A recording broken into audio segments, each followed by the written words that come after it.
അരുൺ അനിരുദ്ധൻ സംവിധാനം ചെയ്ത ബേസിൽ ജോസഫ്, ടോവിനോ തോമസ് എന്നിവരെ കേന്ദ്ര കഥാപാത്രമാക്കിക്കൊണ്ട് പുറത്തിറക്കിയ മലയാള സിനിമയാണ് അതിരടി. റിലീസ് ചെയ്തപ്പോൾ മുതൽ തന്നെ വളരെ മികച്ച പ്രേക്ഷകാഭിപ്രായം നേടുവാൻ വേണ്ടി സിനിമയ്ക്ക് സാധിച്ചു. വിനീത് ശ്രീനിവാസൻ, റിയാസ് ഷിബു, ഷാൻ റഹ്മാൻ എന്നിങ്ങനെ വളരെ മികച്ച ഒരു താരനിരയും ചിത്രത്തിലുണ്ട്.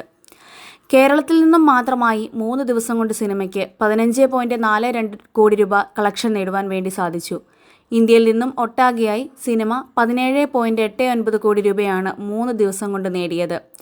ഓവർസീസ് കളക്ഷനായി സിനിമയ്ക്ക് 3 ദിവസം കൊണ്ട് 16 കോടി രൂപ നേടുവാൻ സാധിച്ചു. അങ്ങനെ ലോകമെമ്പാടുമായി 3 ദിവസം കൊണ്ട് സിനിമ 33.89 കോടി എന്ന വളരെ മികച്ച കളക്ഷൻ നേടുകയും ചെയ്തു. സിനിമ തീർച്ചയായിട്ടും 50 കോടി ക്ലബിലേക്ക് എത്തും എന്ന കാര്യം ഉറപ്പാണ്. 21-ാം തീയതി ദൃശ്യം റിലീസ് ചെയ്ത ശേഷം സിനിമയുടെ കളക്ഷൻ എന്ത് സംഭവിക്കും എന്നതാണ് പ്രധാനപ്പെട്ട ഒരു ആശങ്കയായി ഇപ്പോൾ ഉള്ളത്. കൂടുതൽ സിനിമാ വിശേഷങ്ങൾക്കും കളക്ഷൻ അപ്ഡേറ്റിനുമായി ഈ ചാനൽ സബ്സ്ക്രൈബ് ചെയ്യുക.